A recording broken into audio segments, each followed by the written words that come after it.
बच्चों, तो जितने भी ट्रांसलेशंस होते हैं हमने टेंस के अंतर्गत जो भी आता है सारा पढ़ा दिया है। तीनों टेंस और उनके जितने प्रकार होते हैं सभी पढ़ा दिए हैं। आप सभी लोग जाइए चैनल पर विजिट कीजिए और प्लेलिस्ट खोलिए, उसमें आपको मिलेंगे। देखिए, तो उसी के क्रम में आज हमको इट के प्रयोग को पढ़ाना है। इट के प्रयोग से ट्रांसलेशन बनाना हमको पढ़ना है। बहुत ही इम्पॉर्टेंट प्रयोग है इट का प्रयोग। बहुत से लोग इसको नहीं जानते हैं और वो अगर स्पीकिंग भी करते हैं, अंग्रेजी बोलते हैं, तब भी वो गलत बोलते हैं और ट्रांसलेशन बनाते हैं तब भी उनका गलत हो जाता है। तो आइए देखते हैं हम कि इट का प्रयोग कहाँ कहाँ होता है। देखिए, यूज ऑफ इट, इट का प्रयोग ऋतु, समय, दूरी आदि को दिखाने के लिए किया जाता है। अभी इसका हम एक आपको एग्जाम्पल बताते हैं। जैसे अभी हम कह दें आज रविवार है, जैसे कहें हम आज रविवार है, तो मोस्टली ये सेंटेंस अगर हम किसी से पूछेंगे तो कि इसका ट्रांसलेशन बनाना है, या कोई अगर कहेगा कि आज रविवार है, इसको अगर वो इंग्लिश में कहेगा तो ऐसे ही कहेगा, टुडे इज संडे। जबकि ये तरीका जो है ये गलत है। टुडे इज संडे नहीं कहा जाता है। देखो हमने यहाँ पर क्या लिख रखा है, हमने यहाँ पर लिख रखा इट का प्रयोग ऋतु, समय। तो आज रविवार है, समय है ना, तो यहाँ पर हम इट के प्रयोग से इसका ट्रांसलेशन जब बनाएंगे तब सही होगा। तो इसे हम क्या कहेंगे, इट इज संडे टुडे। ये तरीका जो है एकदम सही है इसका कि आज रविवार है। यहाँ पर इट का प्रयोग होगा। अगर इट का प्रयोग नहीं करते हो, तुम सीधे ऐसे लिख दिए टुडे इज संडे, आज रविवार है, तो ये गलत माना जाएगा according to grammar. According to grammar हमारा ये सेंटेंस जो है ये सही है। तो हमको आज यही देखना है कि जो इंग्लिश हम बोलते हैं या जो जिसका जैसा हम ट्रांसलेशन बनाते हैं सीधे सीधे, तो कहाँ गलत होता है कहाँ सही होता है। तो आपका जो ये तरीका है ट्रांसलेशन बनाने का ऊपर वाला, ये एकदम पूर्ण रूप से गलत है।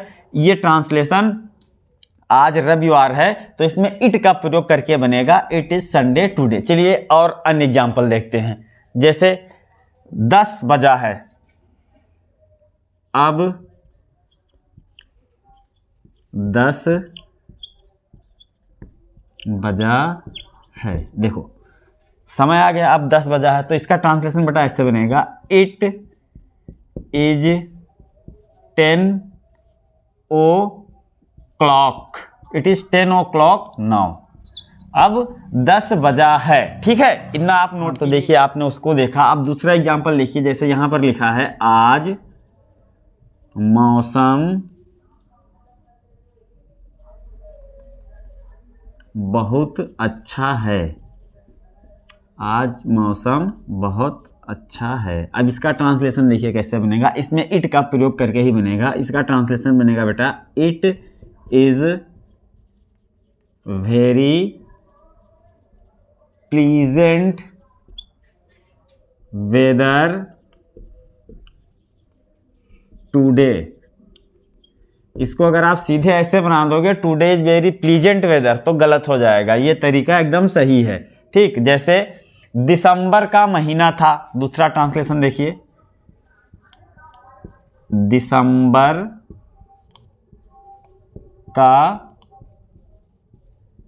महीना था, ठीक। तो इसका ट्रांसलेशन कैसे बनेगा, इसमें भी इट का प्रयोग करके बनेगा। अगर इट का प्रयोग करके नहीं बनाओगे, ऐसे बना दोगे, कैसे, द मंथ वाज दिसंबर, तो ये गलत हो जाएगा। इसका सही तरीका क्या है, इसका सही तरीका ये है बेटा it was the month, it was the month of December, ठीक। ये इसका एकदम सही तरीका है। तो जहां जहां समय, दूरी, ऋतु आदि का बोध हो वहां पर हम इट का प्रयोग करते हैं। एक दूरी का उदाहरण देखिए, अभी बस आपके समझ में आ जाएगा, इतना तब तक के लिख लीजिए या स्क्रीनशॉट। देखिए एक दूरी जो सेंटेंस में दूरी का बोध कराता है, एक उसका उदाहरण है। हमने यहाँ लिखा तुम्हारा गांव यहाँ से कितनी दूर है, उत्तर दिया केवल 10 मील, ठीक। तो इस वाले सेंटेंस में तो इट का प्रयोग नहीं होगा, लेकिन जो आपने डिस्टेंस बताई 10 मील, जो डिस्टेंस बताई 10 मील, तो यहाँ पर हम इट का प्रयोग करेंगे तभी ये ट्रांसलेशन बन पाएगा। जैसे देखिए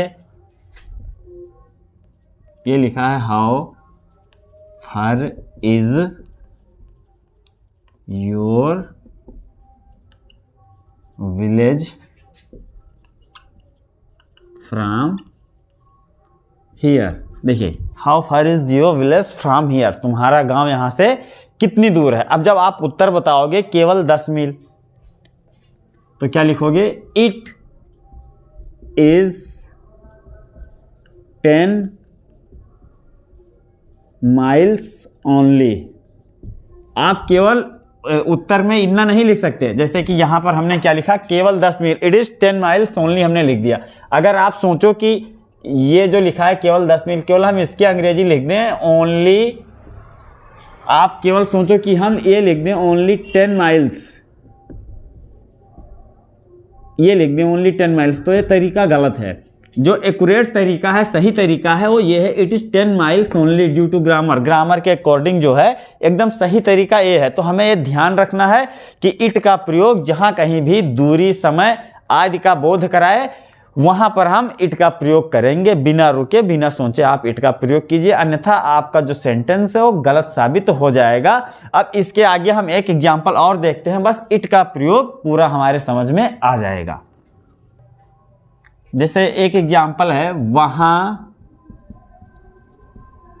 कौन है, वहां कौन है, ठीक, और आप उत्तर दो, बोलो मैं हूं, मैं हूं। आप उत्तर क्या दो, जैसे कोई आपसे पूछे वहां कौन है, तो इससे इंग्लिश में जैसे हमने कहा who is there, who is there. जैसे आप घर के बाहर या आप कहीं पर खड़े हैं और हमने आवाज़ दी हु इज़ देयर, वहाँ कौन है, हमने आपकी झलक देखी और आपका चेहरा नहीं देख पाए और हमने आपको आवाज़ दी हु इज़ देयर, वहाँ कौन है, तो आप क्या कहोगे, मैं हूँ। तो वहाँ पर आप क्या कहोगे, इट इज़ आई। आप ये नहीं कह दोगे आई एम कहोगे तो गलत हो जाएगा। क्या कहोगे, इट इज़ आई, मैं हूँ। वहाँ कौन है, जब उत्तर आप दोगे कि मैं हूँ तो क्या कहोगे, it is I. Who is there, तो आप आंसर क्या दोगे, इट इज़ आई, मैं हूं। अगर आप कह दोगे आई एम तो वो गलत हो जाएगा, आपको कहना है इट इज़ आई। समझ गए। अब एक एग्जांपल और देखिए, बस आपके इट समझ में पूरा आ जाएगा, आप इट को कभी नहीं भूलने वाले हैं, बस वीडियो को देखते रहिए। देखिए इट का दूसरा प्रयोग, कभी कभी इट का प्रयोग वाक्य के प्रारंभ में इन्फिनेटिव के स्थान पर करते हैं। अब इन्फिनेटिव आप देखिए क्या, पहले तो हम आपको बताएंगे इसका ट्रांसलेशन। जैसे यहाँ हमने लिख रखा है, यह कहना गलत है, एक सेंटेंस है जिसमें इट का प्रयोग इन्फिनेटिव के स्थान पर करके ट्रांसलेशन हम करेंगे। जैसे लिखा है यह कहना गलत है, तो it is wrong, it is wrong to say so, ठीक। अब ये देखो इन्फिनेटिव के स्थान पर इट इसमें कहाँ से आया। इन्फिनेटिव का मतलब क्या होता है, जैसे इसका ट्रांसलेशन इन्फिनेटिव का प्रयोग करके किया जा सकता है, यह कहना गलत है। तो इसका ट्रांसलेशन जब हम इन्फिनेटिव का प्रयोग करके करेंगे तो ये होगा to say so is wrong, to say so is wrong. इसमें इन्फिनेटिव टू का प्रयोग पहले हुआ है, लेकिन हम क्या पढ़ा रहे हैं, कभी कभी इट का प्रयोग वाक्य के प्रारंभ में इन्फिनेटिव के स्थान पर करते हैं। तो हमने इट के यहाँ टू के स्थान पर हमने इट का प्रयोग करके बना दिया, it is wrong to say सो। और अगर इट का प्रयोग नहीं करेंगे तो बेटा इसका ट्रांसलेशन ऐसे बनेगा, to say so is wrong, ऐसा कहना गलत है। समझ गए। तो इट का प्रयोग कभी कभी हम इन्फिनेटिव के स्थान पर कर देते हैं। एक इसका अन्य एग्जाम्पल और देखिए, जैसे लिखो, हाँ लिखो, जैसे को तैसा कहना बुरा है, जैसे को तैसा कहना बुरा है। अब देखो इसका ट्रांसलेशन, इसमें भी इन्फिनेटिव के स्थान पर इट का प्रयोग करके हम इसका ट्रांसलेशन कर सकते हैं। जैसे इसका ट्रांसलेशन क्या बनेगा, it is bad to call a spade, a spade, ठीक।